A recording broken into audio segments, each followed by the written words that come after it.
เคยว่าซั่น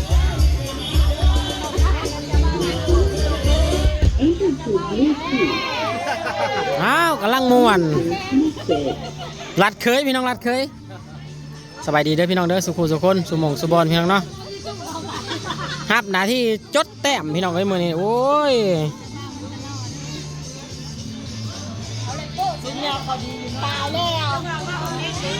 เป็นผู้หับเงินเพิ่นพี่น้องเอ้ยเป็นผู้จดผู้แต้มผู้ได้มาซอยไปหาซิบด้วยโอ้ยันอยากเอิดอยู่ไอ้เบิ่งเงินเนี่ยเพื่อนเนี่ยเพื่อนอยากแลกไปซิบไปเช้ามีอยู่ปะ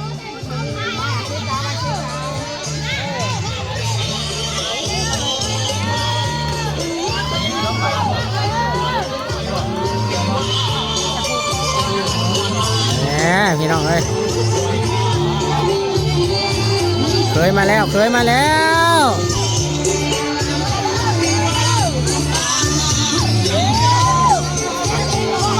เคยเด้อเคยเด้อ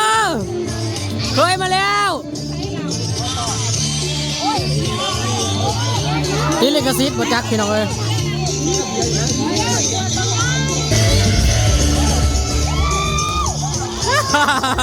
จะไม่ยังเลยพี่น้องเอ้ยไอ้เจ้าเบิ่งเงินถ่ายเด้อจดถ่ายเอาเด้อเอาถ่ายคลิปก่อน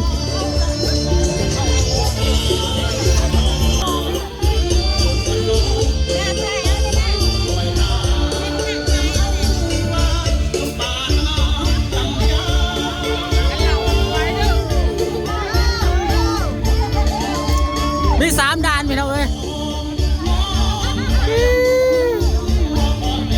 ว้าโจ้เ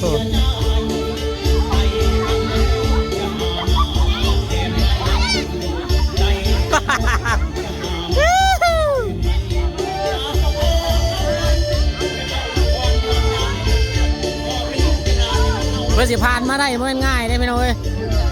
โอ้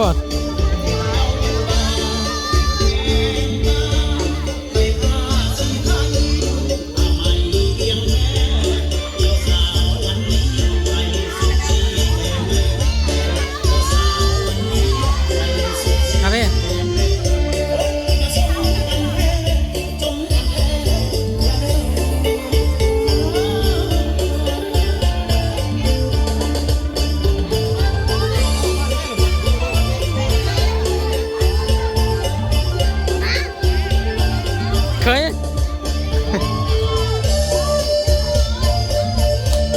มาแล้ว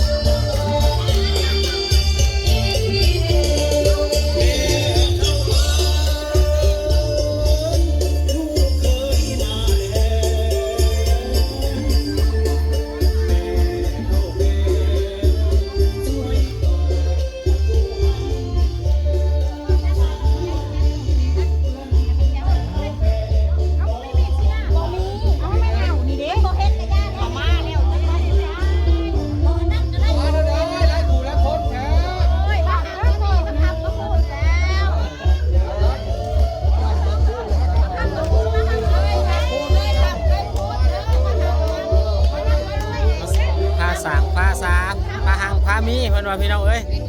เคยทำเคยคุณโฮดเข่าแต่ว่าเป็นโฮดบานเดียวโฮดเข่า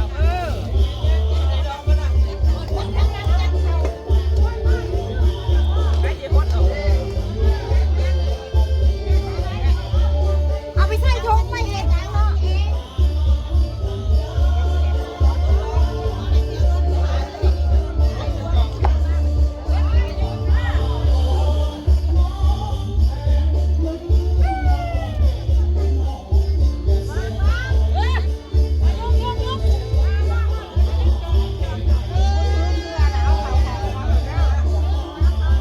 ไปแล้วพี่น้องเอ้ย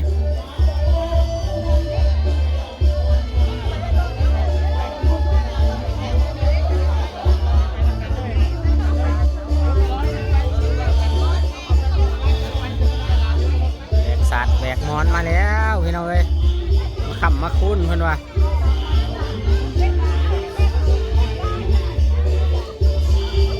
เรามาทางบะเบียบ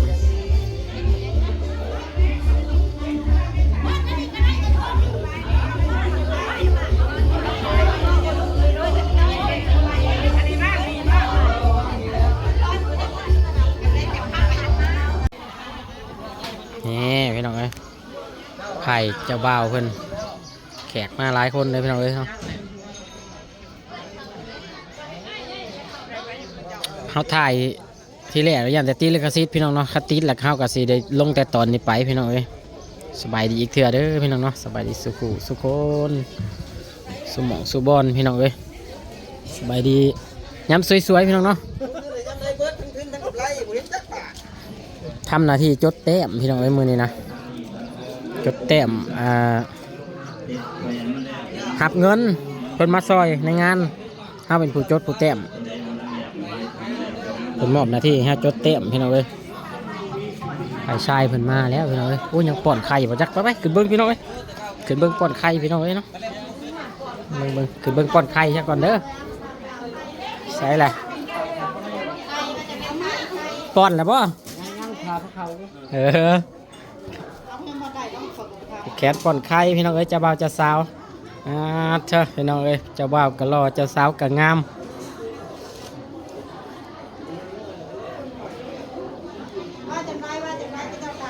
ผู้สมรสผัวใหม่เมียใหม่พี่น้องเอ้ยผัวแก้วเมียทิพย์ผัวยิบเมียแซวพี่น้องเอ้ยเนาะผูกแขนป้อนไข่พี่น้องเอ้ยย่างได้ดูใช้ไฟแบบว่าได้มีประมาณอะไรให้เอาคืนเจ้าเด้อเขาคือมาเด้อเจ้าเขาคือเจ้าฮัลโหลฮัลโหล1 2 3ฮัลโหล1 2 3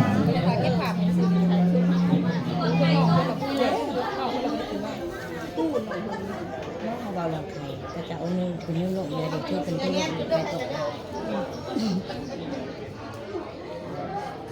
เห็นได้ไหมบุ๊กได้อยู่วะไม่ได้ยังข่าวผ้าขาว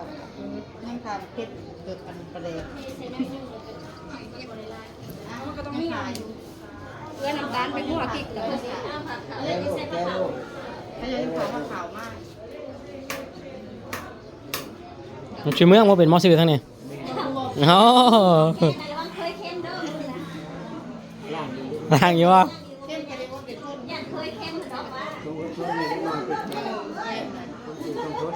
มือขวาป้อนไข่อ้ายมือใส่ป้อนไข่นางเพิ่นว่าพี่น้องเลยเนาะ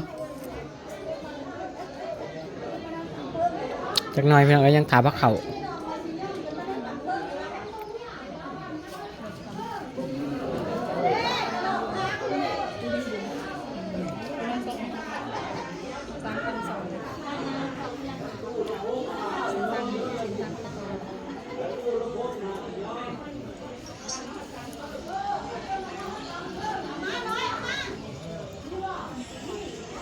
แช่ปันลมล้างกลมกลมนั้นแม่เงื่อนพอเคยสานต่อหลังเงหลังสู่นั่นแม่เงื่อนลุงแหลงเงินผ้าหลังนักกวงดำใส่เพียงนางลายรวมกลมปันลมหดหน้าแป้นพื้นหักพุ่งกระเบื้องดินขอมีหอเย็นหลังสูงห้องหักห้องมาเขียนหิงอาสนัยไอ้ในเมืองโลกนั่งขอแก้วหลังนั้นขอให้แล้วแก่ลูกทั้งสองให้จะมาพึ่งผองกินน้ำยาให้อยู่ได้เพิ่นกำลังสู่ขวัญพี่น้องเนาะสู่ขวัญพี่น้องเลยบ่าวสาวเจ้าทรงเงินได้กินฝาเจ้าทรงเงินยาเถิดเจ้าบุญกวงสู่ให้มีลูกชายได้ผู้ประเสริฐให้เจ้าได้ลูกแก้วเกิดหัวอุทธรให้เจ้าพันอย่าได้นอนหลับหลายตื่นสวยพิธีให้เจ้าจีปากไว้ประสงค์แต่งงานนายเจ้ามีผัวให้เจ้าดิ่มใจเก่าเราให้น้อยให้เจ้าใหญ่ไพเราให้ใหญ่ให้เจ้าใหญ่ขุนมือพุ่งคุณของเจ้านางแก้วหมอเก้าแล้วสำเตือนแทนพรเป็นคำสอนพระอินทร์สังโลกเจ้ามีสมแล้วให้คอยเลี้ยงเอาว่าเยี่ยขวัญเลยขวัญผัวจะว่าสมเมียนี่นำยามทำให้เจ้าเขาวันนอนหัวเอียงหมอนให้เจ้าหลับคอให้เจ้าตั้งหน้าต่อทำแต่ความดีความ มีเหรียญพ่อน้อยแหลนลำห้อยให้เจ้าอยู่สวัสดีก็ข้าเดินเสียตัวพังเสียงพระเสียมามงคลจากตโลธรรมาวัฒนติอายุวันโนสุขังพลังสาธุสุด ถูก ลบแล้วบ่สุดลบแล้วบ่จบแล้วบ่เด้อคนเด้อเด้อ คนเอ้ย ขอจบให้คุณจุดแต่แท้ จำบ่ได้บ่สะดวกฟังตลอดนี่ยาวก็ออกไปนั่งอยู่หรอก ถ้าแม่มันสัญญาณ ว่าก็บ่เอาพาไป โอ้แล้ว